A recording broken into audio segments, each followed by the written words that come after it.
خوشیاں بھی کبھی مانگ کر لی جاتی ہیں، اگر آپ مانگ کر لے بھی لو تو بھی وہ خوشی آپ کو کبھی سکون دے ہی نہیں پائے گی۔ یہ وقت آزمائش کا ہے، تمہاری آنکھیں رات کو گیلی ہوں گی، دل 1000 بار ٹوٹے گا، صبر آزمایا جائے گا، امتحان میں ڈالا جائے گا، لیکن یہ وقت بھی گزر جائے گا۔ ہر مشکل کے ساتھ آسانی ہے، تو یہ مشکل تھوڑی سی باقی رہ گئی ہے۔ پیارے دنوں کا انتظار بس ختم ہونے ہی والا ہے، جہاں اللہ ہوگا تمہارے ساتھ، تمہارے پاس۔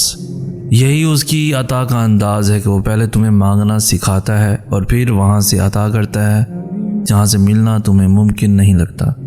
وہ تمہیں تم سے گزار کر ہی خود تک لاتا ہے۔ وہ تمہیں پہلے تمہاری پہچان کرواتا ہے، پھر اپنا پتہ دیتا ہے۔ تم اپنی مرضی سے اس کی جانب نہیں جاتے، بلکہ جب اسے تم پر بے حد پیار آتا ہے تب وہ ایسے حالات پیدا کر دیتا ہے کہ تم اس کی جانب کھینچے چلے جاتے ہو۔ راہیں جدا ہو جانے سے مقدر جدا نہیں ہوتے، اور جو اس بات کا یقین رکھتے ہیں اللہ ان کے لیے ایسے وسیلے بناتا ہے جو کسی کی بھی نظر سے گزرے نہیں ہوتے۔ حالات سمجھ سے باہر ہو جائیں تو معجزے بھی عقل سے باہر ہو جاتے ہیں۔ ایک لمبا سانس لیں، کھلی ہوا میں چہل قدمی کریں، اللہ کے ساتھ وقت گزاریں، اس کی محبت کو محسوس کریں، اس کی رحمتوں کو محسوس کریں۔ چھوڑیں دنیا کی چیزوں کے پیچھے بھاگنا، بس اللہ پاک کی محبت میں اس قدر کھو جائیں کہ اس کے علاوہ آپ کو کچھ بھی دکھائی ہی نہ دے۔ تمہیں پتہ ہے جب بات ناممکنات پر آ کر رک جاتی ہے نا، تب میرا رب کہتا ہے ان اللہ علی کل شیء قدیر۔ انتظار کی بھی 3 صورتیں ہوتی ہیں، یا تو اللہ اس لیے انتظار کروا رہا ہے کہ یہ وقت صحیح نہیں ہے تمہیں وہ دینے کا جو تم کب سے مانگ رہے ہو، یا تو وہ چیز تمہارے لیے بہتر نہیں جس کا تم کب سے انتظار کر رہے ہو، یا تو اللہ کو تمہارا مانگنا پسند آ گیا ہے، اس لیے وہ چاہ رہا ہے میرا بندہ مجھ سے فریاد کرتا رہے۔ یہ ہو ہی نہیں سکتا جو دعا اللہ نے دل میں ڈالی ہے وہ نصیب میں نہ ہو۔ اللہ ہمیں آزماتا ہے کہ میرا بندہ مجھ پہ کتنا بھروسہ رکھتا ہے، تو بس اپنا دل اس رب کی طرف متوجہ رکھیں اور اس کی رحمتوں کے منتظر رہیں۔ تمہارے سمجھنے نہ سمجھنے، ماننے نہ ماننے سے کچھ بھی نہیں ہوتا۔ جب اللہ نے کہہ دیا کہ دعائیں پہاڑوں کو بھی اپنی جگہ سے ہلا سکتی ہیں، تو پھر دعائیں نصیب کا لکھا بھی بدل سکتی ہیں۔ قبولیت کا شک تو بنتا ہی نہیں ہے نا۔ ہم جو چیز مانگتے ہیں نا اللہ تعالیٰ سے، وہ اللہ کو پہلے سے ہی معلوم ہوتا ہے۔ جس چیز پر تڑپتے ہیں نا اللہ تعالیٰ پہلے سے ہی اس طرف سے واقف ہوتا ہے کہ ہم یہ مانگیں گے اللہ سے۔ اسے پہلے سے ہی پتہ ہوتا ہے کہ ہمارا دل کس چیز میں الجھ گیا ہے، تو جب اللہ کو پہلے سے معلوم ہوتا ہے تو وہ ہمیں کیوں نہیں عطا کرتا۔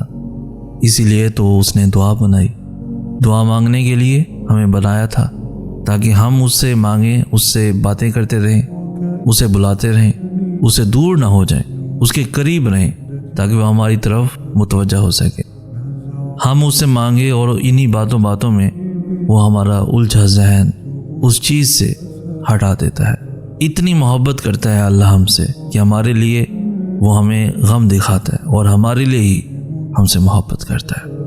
اللہ تمہیں انسان کی محبت سے گزار کر خود تک لاتا ہے، اور جان لو اگر اس دونوں جہانوں کے مالک کی محبت مل گئی تو دونوں جہاں کا سکون پاؤ گے، اور جب تم اس کی رضا میں راضی ہو جاؤ گے تب وہ بھی ساری کائنات کو تمہیں راضی کرنے پر لگا دیتا ہے۔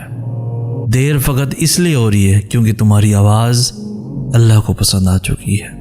حضرت امام علی علیہ السلام فرماتے ہیں دھوکہ دینے کے 1000 طریقے ہیں، لیکن سب سے گھٹیا طریقہ محبت اور ہمدردی کا دکھاوا کرنا ہے۔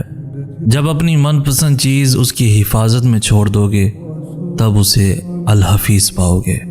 وہ کرتا نہیں مایوس اپنے بندوں کو، تم اپنا دل مطمئن رکھو، وہ تمہیں اپنی چاہت سے نوازنا چاہ رہا ہے۔ ہمت مت ہارو، دعا مانگتے رہو تب تک جب تک جواب نہیں مل جاتا، تو یقین رکھو جب وہ تمہیں صبر کی انتہا کو لے آیا ہے تو یقین رکھو کہ آزمائش اب ختم ہونے والی ہے، اور پھر ہر اس چیز سے نواز دیا جائے گا جس کے لیے تم راتوں کو اٹھ کر جھولی پھیلایا کرتے تھے۔ ہم چاہتے ہیں کوئی ہم سے بہت محبت کرے، ہمیں سنے، ہماری ہر بات کا مان رکھے، ہمارا انتظار کرے، ہمیں سوچے، ہماری ہر خواہش کو پورا کرے، ہماری تعریف کرے، ہمیں سمجھے، ہمیں ہر مقام پر تھام لے۔ محبت تو ہمیں ایسے ہی چاہیے ہوتی ہے، پر جانتے ہیں ایسی محبت اللہ کے سوا اور کوئی نہیں کر سکتا۔ وہ ہمیں سنتا ہے کیونکہ وہ السمیع ہے، وہ ہماری ہر بات کا مان رکھتا ہے۔ اگر ہم اسے اپنی یادوں میں بساتے ہیں، وہ ہمارا تذکرہ فرشتوں میں کرتا ہے۔ وہ محبت کے بدلے محبت دیتا ہے، رسوا نہیں کرتا۔ اپنی زندگی کا مقصد فقط اللہ کی خوشنودی بنا لیجئے، پھر آپ کبھی نہیں ٹوٹیں گے، کبھی نہیں بکھریں گے، کبھی نہیں ہاریں گے انشاءاللہ۔ خوشیاں بھی کبھی مانگ کر لی جاتی ہیں، اگر آپ مانگ کر لے بھی لو تو بھی وہ خوشی آپ کو کبھی سکون دے ہی نہیں پائے گی۔ میں ہمیشہ سے ہی مانگتا آیا، یا تو کسی سے رشتہ بنایا ہی نہیں، اگر بنا لیا تو اسے کھونے سے بہت ڈرتا تھا، اور ہمیشہ ہی میرے عزیز مجھ سے اتنی بری طرح سے بچھڑے کہ میرے ہاتھ میں صرف ان کی یادیں رہیں، اور یوں ایک عمر تک مجھے لگتا رہا میری خوشیاں کچھ ہی مخصوص لوگوں تک محدود ہیں۔ میں اپنے رشتوں کو بچانے کے لیے روتا تڑپتا، منت سماجت کرتا، مگر پھر بھی کہیں نہ کہیں تو بچھڑنا ہوتا ہے، اور پھر ایسے بچھڑنے کو ذات کی ضلالت ہی کہا جاتا ہے۔ بھلا ہم کسی کو اس کی مرضی کے بغیر کیسے روک سکتے ہیں؟ کیسے اسے کہہ سکتے ہیں کہ ہمارے ساتھ چلو، ہماری خوشیوں کا حصہ بنو؟ بھلا خوشیاں بھی کبھی کسی سے مانگ کر لی جا سکتی ہیں؟ شاید کبھی بھی نہیں، یہ تو نصیبوں سے ملتی ہیں۔ بچھڑنے والوں کو بچھڑنا ہی ہوتا ہے، آج نہیں تو کل صحیح۔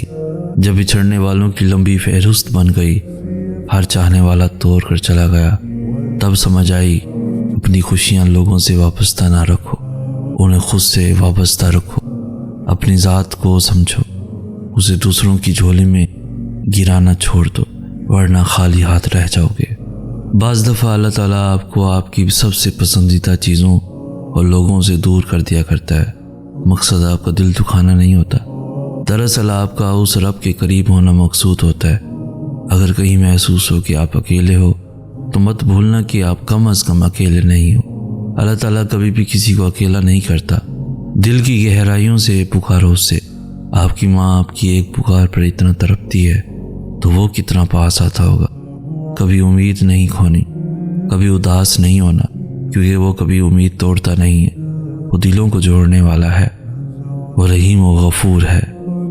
میرے پاس کچھ نہیں ہے اس رب کے سوا، مجھے نہیں پتا میرا مستقبل کیا اور کیسا ہوگا، میں کب کہاں ہوں گا، کن کے ساتھ ہوں گا، مجھے نہیں پتا۔ میں اندھیری وادی میں چل رہا ہوں،